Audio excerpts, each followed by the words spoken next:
Sabe, quando a gente pensa na destruição de um prédio histórico super imponente, geralmente a primeira imagem que vem à cabeça é tipo o desgaste natural do tempo. Uhum, claro. Ou talvez um desastre natural, um terremoto, ou até os danos colaterais trágicos de uma guerra moderna, né? Com certeza. Mas olha, o cenário que a gente vai desenhar no nosso mergulho profundo de hoje não tem absolutamente nada a ver com forças da natureza ou com conflitos militares tradicionais. Nada mesmo. É algo bem diferente. Exato. Eu quero pintar um quadro bem específico aqui. A gente está no ano de 1992. Tá. E imagina uma multidão colossal de pelo menos 75 mil pessoas. Eles se reúnem ao redor de uma mesquita do século X, a Babri Masjid. Com uma estrutura histórica imensa. Imenso. E essas pessoas não estão ali para um protesto pacífico com faixas e palavras de ordem. Elas estão armadas. E não é com armas de fogo, né? Pois é. Armadas com martelos, pás, picaretas e barras de ferro. Nossa. E tijolo por tijolo, cúpula por cúpula, com as próprias mãos, elas destroem a estrutura inteira até não sobrar literalmente nada além de pó e entulho. É chocante só de imaginar a cena. E talvez o detalhe mais perturbador de toda essa cena seja que as autoridades policiais indianas ficaram lá, só observando tudo acontecer. Sem intervir. Sem intervir. E o resultado disso não foi só a queda de um prédio antigo, mas a detonação de uma onda de violência que engolfou várias cidades e deixou mais de 1.000 pessoas mortas nas ruas. É uma imagem absolutamente visceral. E quando a gente olha para a logística de um evento assim, fica muito claro que não é um acidente espontâneo, sabe? Uhum. O nível de articulação necessário para mobilizar dezenas de milhares de pessoas carregando ferramentas pesadas de demolição exige um planejamento imenso. Sim. Ninguém acorda num domingo e decide fazer isso do nada. Exatamente. Essa explosão física em 1992 foi, na verdade, a manifestação brutal de algo que vinha sendo cozinhado em fogo brando ali sobre a superfície da sociedade indiana há muito, muito tempo. E é exatamente essa panela de pressão que a gente vai investigar hoje. A análise de hoje vai mergulhar de cabeça num estudo de caso denso e bem fascinante da Harvard Divinity School. Que é uma fonte fantástica para isso. Muito.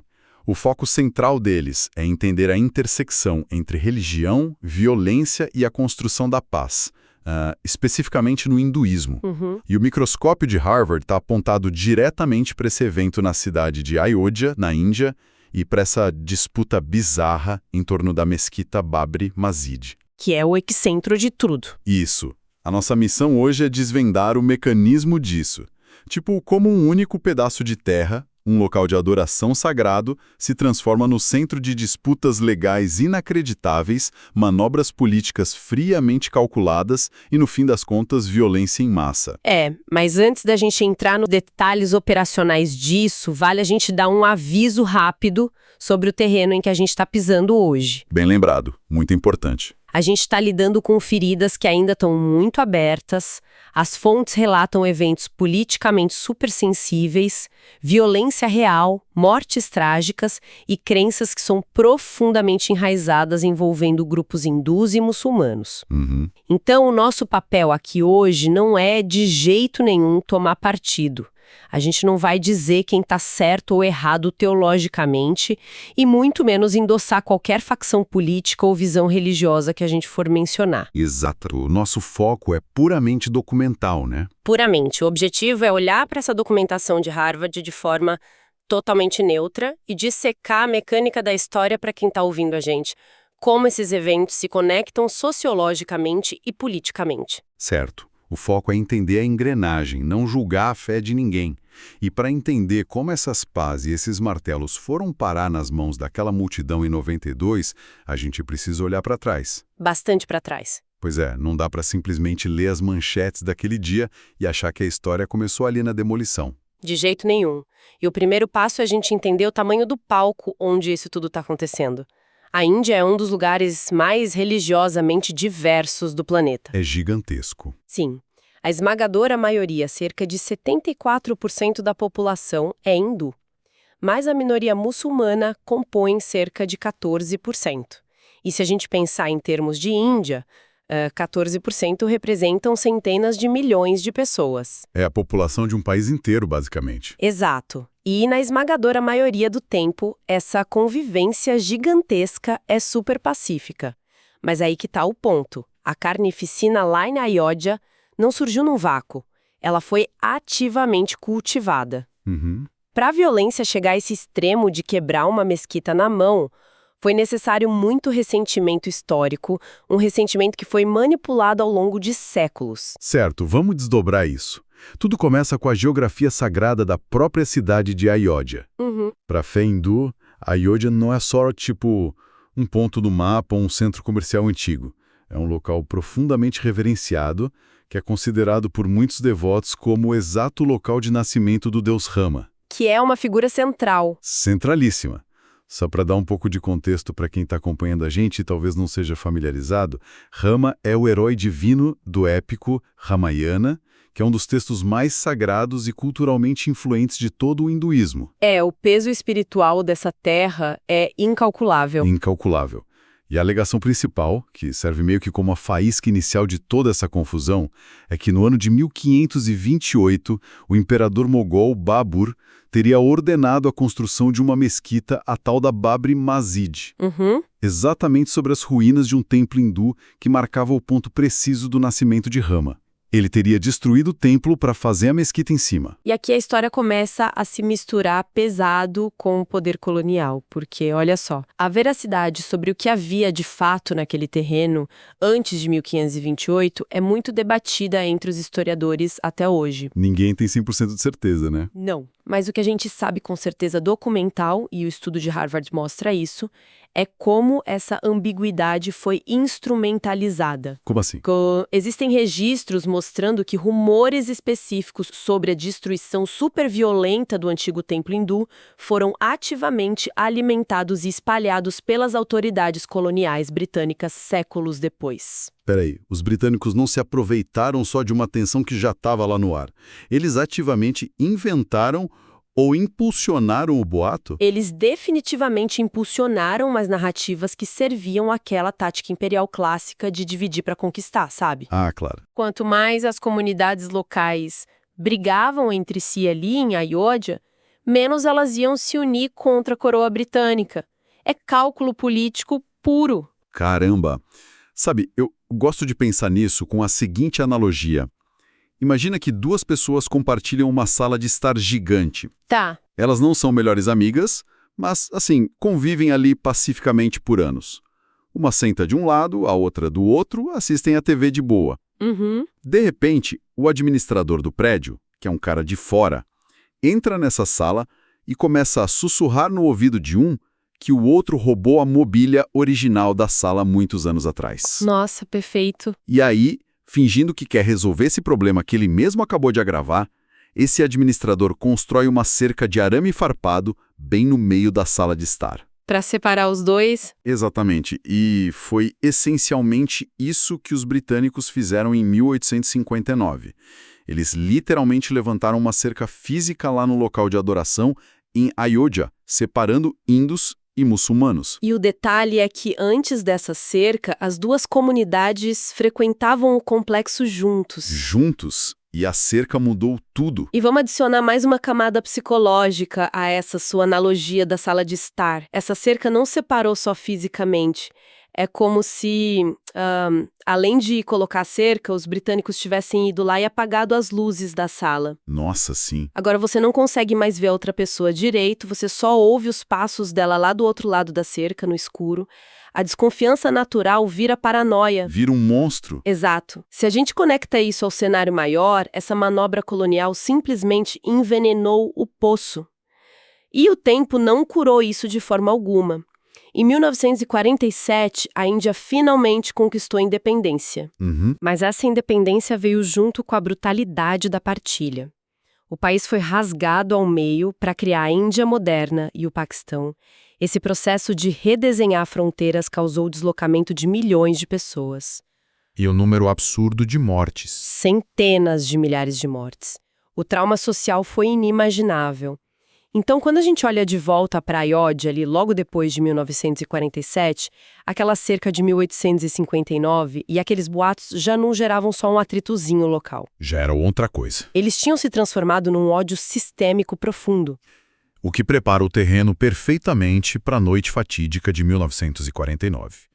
O país inteiro ainda estava lidando com esses ecos super sangrentos da partilha, a tensão era totalmente palpável nas ruas, e aí, no calar da noite, um grupo de nacionalistas hindus invade a mesquita Babri Masjid. Eles entram sorrateiramente na escuridão e posicionam um pequeno ídolo do deus Rama lá dentro, bem na área principal. Sorrateiramente. Isso, mas tipo, o pulo do gato aqui é o que acontece na manhã seguinte. Eles não vieram a público dizer assim, nós invadimos o local e agora a gente reivindica o espaço. Não, eles foram muito mais espertos. Muito. Eles declararam aos quatro ventos que um milagre tinha acontecido, que o próprio deus Rama tinha se manifestado ali dentro magicamente durante a madrugada. A gente tem que parar um segundo e analisar a engenharia social brilhante e, francamente, assustadora desse ato. Foi de uma audácia tremenda. Total. Ao transformar uma invasão noturna que eles arquitetaram num suposto milagre divino, eles alteraram completamente a dinâmica do problema. Se eles admitissem invasão, ia ser só um crime comum, invasão de propriedade. A polícia ia lá e tirava eles. Exato. Mas ao alegar um milagre, eles criaram um fato consumado que ressoou instantaneamente com as massas. Uma multidão imensa de devotos, maravilhados, rapidamente se reuniu do lado de fora para venerar aquele espaço. E os muçulmanos? Então, os muçulmanos locais, que eram quem usavam a mesquita, de fato, tentaram entrar para rezar, o que é totalmente compreensível, mas foram barrados pela multidão. Uma situação explosiva. Muito. E o governo indiano, apavorado com a ideia de um banho de sangue ali nas ruas caso tentasse remover o ídolo de Rama, tomou uma decisão drástica. O que eles fizeram? Eles trancaram os portões da mesquita com um cadeado. Ninguém mais entrava, exceto um grupinho minúsculo de sacerdotes hindus que foram designados para cuidar do ídolo que se manifestou ali. Ou seja, na prática, aquele prédio simplesmente parou de funcionar como uma mesquita da noite para o dia. Os portões foram fechados para o islamismo só por causa do medo da reação política e social. Sim, o status quo foi alterado à força bruta, basicamente. Mas a gente precisa ter muito cuidado aqui para não cair na armadilha de generalizar tudo. Isso é importante. O material de Harvard é super enfático em mostrar que não existiam blocos monolíticos nessa história. Não era uma questão de todos os hindus aplaudiram e todos os muçulmanos protestaram. Sabe? Não foi tão preto no branco assim. De jeito nenhum. Muitos sadhus, que são os homens santos hindus locais, de fato apoiaram bastante a presença do ídolo lá dentro. Mas houve uma resistência interna massiva também. Sério? Dentro da própria comunidade hindu, sim. A fonte cita um devoto profundíssimo de Rama, um homem chamado Akshaya Brahmachari, que ficou absolutamente revoltado com essa invasão. O que ele fez? Ele foi a público declarar que os responsáveis por aquilo tinham espalhado, e eu cito, veneno comunal em Ayodhya. Ele não enxergou aquela invasão como um ato de fé legítima, mas sim como uma profanação dos valores fundamentais de paz da própria religião dele. Olha só. Pois é, a comunidade hindu estava profundamente fraturada sobre esse tema, não era uma voz só. Entendi. Mas olha, aqui é onde a coisa fica realmente interessante. Porque com os portões trancados fisicamente lá pelo governo, o campo de batalha mudou das ruas para as cortes de justiça. E que batalha longa. Nem me fale. Começou uma guerra de processos legais intermináveis sobre quem era o verdadeiro dono legal do terreno. Tivemos processos de representantes islâmicos exigindo a mesquita de volta, claro. Tivemos processos de grupos hindus. E aí então, e eu confesso que isso me fez ler a página 2 vezes para ter certeza de que eu entendi direito, tivemos um terceiro processo. Esse terceiro é surreal. Uma ação judicial cujo requerente principal era o próprio deus Rama. Tipo, a minha grande dúvida lendo o estudo de caso da Harvard foi como isso sequer é possível. Como uma entidade divina contrata um advogado, assina uma procuração e processa alguém num tribunal terreno. É um choque de realidade gigantesco para a nossa visão ocidental de direito, sem dúvida. Mas é uma particularidade que é profundamente estabelecida na lei indiana. Explica isso pra gente. Como funciona? No sistema jurídico de lá, os deuses hindus são formalmente reconhecidos como pessoas jurídicas. Pessoas jurídicas, como uma empresa. Exatamente. Isso concede a eles o direito legal de possuir propriedades e de entrar com ações na justiça para proteger essas propriedades. Mas quem assina o papel, a divindade, obviamente não vai sentar na cadeira lá do tribunal, né? É aí que entra a figura legal do amigo. A lei estabelece que um humano pode atuar em nome do Deus como se fosse um amigo da divindade. Caramba! E foi exatamente o que aconteceu.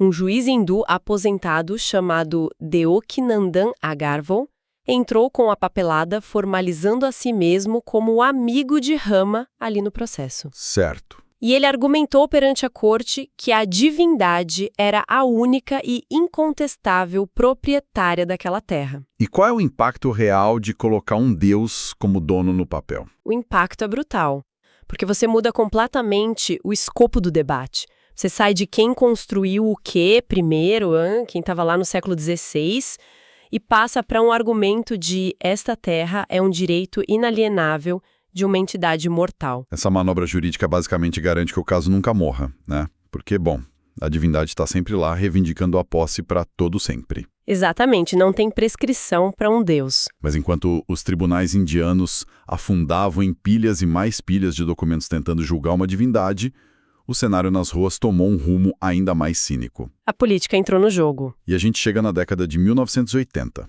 Até esse ponto, a Ayodhya era uma disputa dolorosa, sim, mas predominantemente localizada. Era um problema regional. Eis que o BJP, que é o grande partido político nacionalista hindu, olha para essa cidade e enxerga o bilhete premiado para o poder em nível federal. Eles precisavam de coesão, sabe? Porque a base eleitoral hindu lá na Índia é super cortada por divisões de casta, diferenças de idioma, divisões de classe absurdas. É difícil unir todo mundo. Muito difícil. E o partido BJP percebeu que aquele fervor devocional pelo deus Rama, lá em Ayodhya, era uma emoção tão visceral que atravessava todas essas barreiras de casta e classe. Ah, servia como uma cola? Exato. A promessa política de derrubar a mesquita de vez e construir um grande templo gigantesco para o deus Rama se tornou um megafone perfeito para unificar milhões de eleitores debaixo de uma única bandeira política. E o mecanismo prático que eles usaram para fazer isso é uma das coisas que eu achei mais fascinantes do caso. A parte da mídia? Sim. Não foi só tipo um discurso num palanque no meio da praça. Em 1984, o líder do partido, o L.K. Advani, organizou uma procissão política atravessando o país inteiro até Ayodhya. E não era de ônibus. Não era uma carreata comum. Ele viajou num veículo decorado para parecer uma carruagem épica ancestral. E a genialidade manipuladora disso estava no timing. Naquela exata época, a TV estatal da Índia estava transmitindo uma série dramática adaptando o épico Ramayana. Era um fenômeno absoluto de audiência no país. Parava o país. Todo mundo assistia. Todo mundo.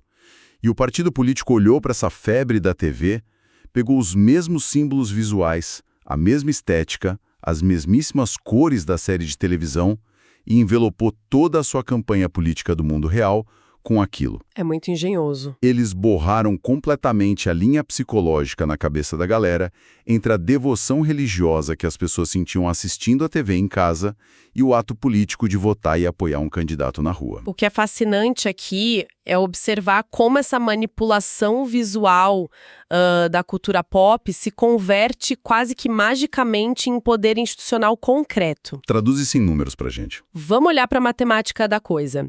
Em 1984, antes de aplicarem essa estratégia de misturar o templo de Ayodhya com esse grande espetáculo midiático do Ramayana, O partido BJPT tinha ridículas 2 cadeiras na legislatura nacional inteira. 2 cadeiras. Apenas 2.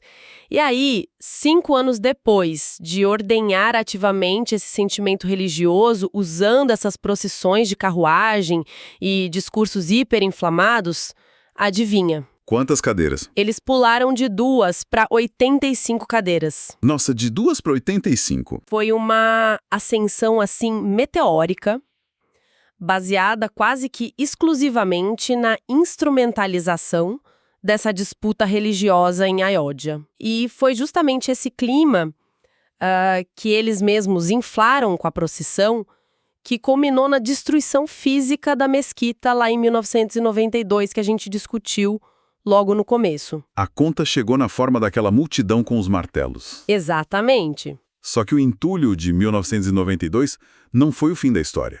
O sucesso político de prometer o templo foi tão absurdamente grande que a promessa virou uma ferramenta recorrente de campanha. E perigosa. Muito. A gente avança agora para o ano de 2002. O mesmo partido, BJP, organiza novamente dezenas de milhares de apoiadores para ir a Ayodhya para marcar o início da construção das fundações do tal templo. Isso com a terra ainda totalmente em disputa judicial, presa nos tribunais. Sim, o processo do deus Rama ainda estava rolando, mas eles vão assim mesmo. E aí as tensões explodem. No caminho de volta dessa viagem, um trem que estava carregando esses ativistas hindus pega fogo. Uma tragédia. Dezenas morrem queimados lá dentro. E sem qualquer investigação técnica minimamente séria para entender como o fogo começou, a culpa foi imediatamente e de forma bem violenta lançada sobre os muçulmanos locais. E o que se seguiu a isso foi uma das páginas mais sombrias de toda a história recente da Índia. A retaliação se concentrou fortemente no estado de Gujarat.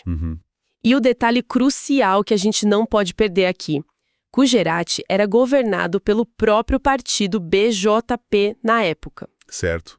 Quase 2.000 pessoas foram brutalmente assassinadas nesses tumultos de rua que se seguiram, sendo que a vasta maioria das vítimas eram civis muçulmanos. E a polícia do estado? As fontes de Harvard documentam acusações, assim, gravíssimas, de que o governo estadual ativamente permitiu que o massacre ocorresse. Nossa. Existem vários relatos de que a polícia recebeu ordens superiores para se retirar e deixar as turbas agirem livremente nas ruas. É um paralelo bem perturbador com o que ocorreu durante aquela demolição da mesquita uma década antes, lembra? Sim. De cruzar os braços e deixar acontecer. Exatamente. E tem um dado específico sobre esses massacres de 2002 que mostra perfeitamente como essa narrativa política funciona e como ela protege quem está no topo. Qual? O governante máximo de Gujarat, o líder do estado, durante as matanças de 2002, era um cara chamado Narendra Modi.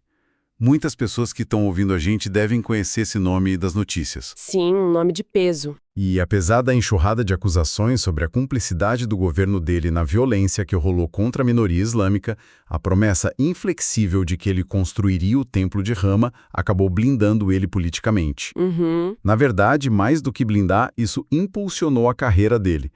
12 anos depois desse massacre todo em Gujarat, no ano de 2014, Narendra Modi foi eleito primeiro-ministro de toda a Índia. É a consolidação triste de uma tese terrível, né? A politização de uma ferida histórica, quando ela é bem calculada, pode blindar e elevar as carreiras políticas a uns níveis estratosféricos. Enquanto o povo se mata. É. Enquanto as ruas queimavam e os políticos subiam ao poder no tapete vermelho, a engrenagem lenta do sistema jurídico continuava rodando, tentando responder aquela velha pergunta: quem, afinal de contas, era o dono do terreno em Ayodhya? Isso nos traz para o ano de 2010, onde, após décadas de debates burocráticos e recursos, a alta corte de Allahabad finalmente emitiu um veredito. Finalmente.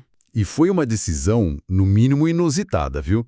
A corte decidiu fatiar o terreno em 3 partes iguais. Tipo uma pizza. Isso. 1/3 ficou para os representantes muçulmanos, 1/3 para os representantes hindus locais e o último terço foi dado para a própria divindade Rama, por conta daquele processo. Uhum. Mas, O detalhe que importava mesmo na rua era que a parte central, o miolo exato de onde ficava a cúpula principal da mesquita que foi destruída, foi designada para a construção do templo hindu. Essa era a parte que valia ouro na disputa. Então, o que tudo isso significa? Como um tribunal laico e secular chega a essa conclusão exata?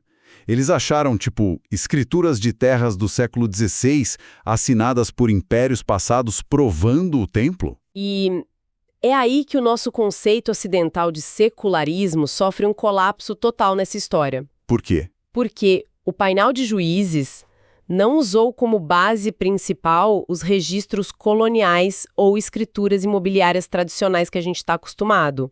Eles usaram uma interpretação literal da teologia hindu. Espera, na sentença? Sim. Os juízes redigiram na sentença legal moderna que o deus Rama havia nascido naquele exato local geográfico há exatos 900 mil anos. 900 mil anos. 900 mil anos. Eles pegaram uma datação que é puramente mitológica e inseriram ela no registro civil de propriedade do Estado para justificar quem tinha o direito histórico àquela terra hoje. Peraí, isso é surreal. A justiça secular essencialmente transformou fé e mitologia pura em evidência documental e probatória. Mas como você pode imaginar, fatiar o terreno dessa forma não agradou a absolutamente ninguém envolvido. Óbvio que não. A decisão de 2010 foi apelada por todas as partes e o problema subiu de novo, dessa vez para a Suprema Corte do país. O estudo da Harvard detalha que, no final de 2017, a Suprema Corte indiana estava simplesmente esmagada pelo peso logístico de toda essa história. E não é para menos, né? A corte deu 10 semanas apenas para que as autoridades locais tentassem reunir e traduzir todo o material probatório. Só para quem está ouvindo ter uma noção, pensem na escala burocrática disso. Eles precisavam consolidar cerca de 90 mil páginas de evidências, depoimentos e decisões de cortes inferiores. 90 mil páginas. Tudo isso escrito em 8 idiomas diferentes, e coisas que foram sendo acumuladas através de 3 gerações inteiras de advogados que já tinham até morrido. Meu Deus. É um pesadelo logístico. E ele materializa de forma muito tangível, muito no papel, a teia de ressentimentos, histórias manipuladas e paixões políticas que engoliram a Índia durante essas décadas. São 90 mil páginas tentando regulamentar o ódio e a devoção no mesmo lugar. É muita coisa para digerir. Mas antes da gente amorrar todas essas ideias, eu acho vital focar naquele aviso metodológico que o estudo de caso da Harvard reforça o tempo todinho. Ah, claro. É muito tentador ouvir essa história toda do começo ao fim e tentar encaixotar todo mundo em rótulos fáceis, do tipo o lado bom e o lado ruim.